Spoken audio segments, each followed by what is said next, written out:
Hello friends, இன்றைக்கி நம்ம எங்கே வந்திருக்கோம்னா திருப்பூரில் இருக்க ஃபேமஸான ஜெயராமன் நாட்டுக்கோழி உணவகத்துக்கு தான் வந்திருக்கோம். அவங்க இன்றைக்கி நமக்காக 1 கிலோ நாட்டுக்கோழி பிரியாணி செஞ்சு காமிக்க போகிறாங்க. வாங்க பார்க்கலாம்.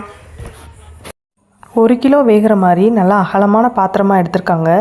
அது நல்லா சூடாகட்டும். அதுக்கப்புறமா ஆயில் ஊற்றிக்கிறாங்க.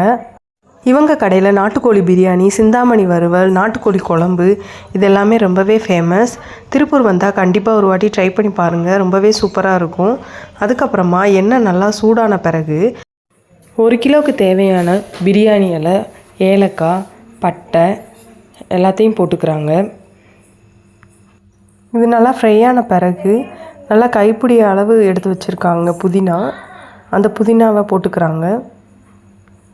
புதினா நல்லா ஃப்ரை ஆன பிறகு 1 கிலோவுக்கு தேவையான வெங்காயமும் தக்காளியும் ஏற்கனவே அரைச்சி வச்சுருக்காங்க. வெங்காயம் 300 கிராம், தக்காளி 250 கிராம் ஏற்கனவே அரைச்சி பேஸ்ட்டாக வச்சுருக்காங்க. அதை ஊற்றிக்கிறாங்க. அதை ஊற்றி நல்லா ஃப்ரை பண்ணுறாங்க. இது நல்லா ஃப்ரை ஆகட்டும். நாட்டுக்கோழி குழம்பு, சிந்தாமணி வறுவல் இது எல்லாமே நான் நெக்ஸ்ட் வீடியோவில் போடுறேன். 1 கிலோ அரிசிக்கு 1 கிலோ நாட்டுக்கோழி எடுத்துக்கிறாங்க. இது நல்லா மிக்ஸ் பண்ணி விடுறாங்க.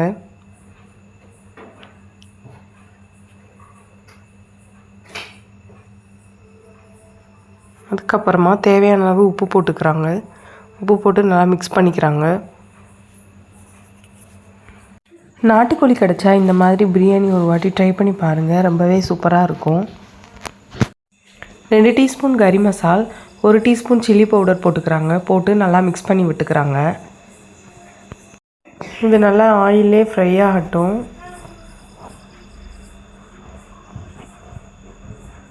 அதுக்கப்புறமா அவங்க வீட்டிலே ப்ரிப்பேர் பண்ண ஹோம்மேட் பிரியாணி மசாலா வச்சுருக்காங்க. அதை போட்டுக்கிறாங்க. அது ஒரு 2 டீஸ்பூன் போட்டு நல்லா மிக்ஸ் பண்ணி விட்டுக்கிறாங்க. இது நல்லா பச்சை வாசனை போகிற வரைக்கும் நல்லா வதங்கட்டும். அப்போ தான் அந்த ஸ்மெல்லெல்லாம் இருக்காது. நல்லா வதங்கின பிறகு நாட்டுக்கோழி போடலாம். அதுக்கு முதவே என்ன பண்ணுறாங்கன்னா 1 கிலோ நாட்டுக்கோழி எடுத்து அதுக்கு தேவையான அளவு உப்பு, மஞ்சப்பொடி எல்லாமே போட்டு தனியாக வேக வச்சு எடுத்து வச்சுருக்காங்க. நல்லா பார்த்தாலே உங்களுக்கே தெரியும், அந்த ஆயிலெலாம் பிரிஞ்சு நல்லாவே வெளியே வந்துட்டுருக்கு. இந்த மசாலாவை நல்லா மிக்ஸ் பண்ணி விட்டுட்டே இருங்க. அதுக்கப்புறமா 1 கிலோவுக்கு தேவையான அளவு இஞ்சி, பூண்டு ரெண்டையுமே நல்லா அரைச்சி பேஸ்ட்டாக எடுத்து வச்சுருக்காங்க. இஞ்சி பூண்டு பேஸ்ட்டு ஒரு 3 டேபிள் ஸ்பூன் எடுத்துருக்காங்க. அதை போட்டு நல்லா மிக்ஸ் பண்ணி விடுறாங்க. அந்த பச்சை வாசனையெல்லாம் போகிற வரைக்கும் நல்லா கிண்டிக்கிட்டே இருக்கிறாங்க. அதுக்கப்புறமா 1 கிலோ நாட்டுக்கோழி எடுத்து அதை தனியாக வேக வச்சு வச்சுருக்காங்க இல்லையா, அதை எடுத்து மிக்ஸ் பண்ணிக்கிறாங்க. இந்த மசாலா கூட நல்லா மிக்ஸ் பண்ணி விடுறாங்க. கொஞ்சம் நேரம் அது கூடயே வேக விடுறாங்க. அப்போ தான் அதில் இருக்க மசாலா ஃபுல்லாக இறங்கும். அதுக்கப்புறமா ரைஸை நல்லா அளந்து வச்சுக்கோங்க. இப்போ 1 கப் ரைஸ் எடுக்கிறீங்கன்னா 1.5 கப் தண்ணி ஊற்றுங்க. அதுதான் கரெக்டாக இருக்கும். கறி வேக வைக்கும்போது இருக்கிற மிச்ச தண்ணியையும் தண்ணிக்கு பதிலாக நம்ம போட்டு மிக்ஸ் பண்ணி விட்டுக்கலாம்.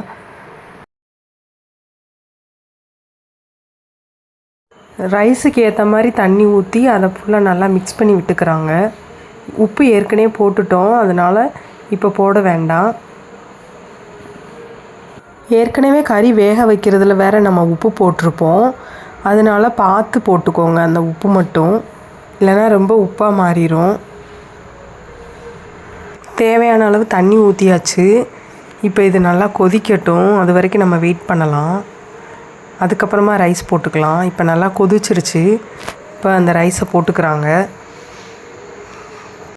இவங்க 1 கிலோ சீரக சம்பா ரைஸ் எடுத்திருக்காங்க. இப்போ ரைஸ் நல்லா ஒரு 3/4 வேக்காடு வெந்துருச்சு. இந்த தண்ணியெல்லாம் நல்லாவே ட்ரை ஆயிடுச்சு. இந்த மாதிரி ஸ்டேஜில் அடுத்து பிரியாணிக்கு தம் போட போகிறாங்க. பார்த்தாலே தெரியும். அதுக்கப்புறமா ஒரு வாழை இலை எடுத்துக்கிறாங்க. வாழை இலை எடுத்து இதை நல்லா அப்படியே மூடி வச்சுக்கிறாங்க. மூடி வச்சுட்டு மேலே ஒரு தட்டை வச்சு மூடி வச்சுக்கிறாங்க.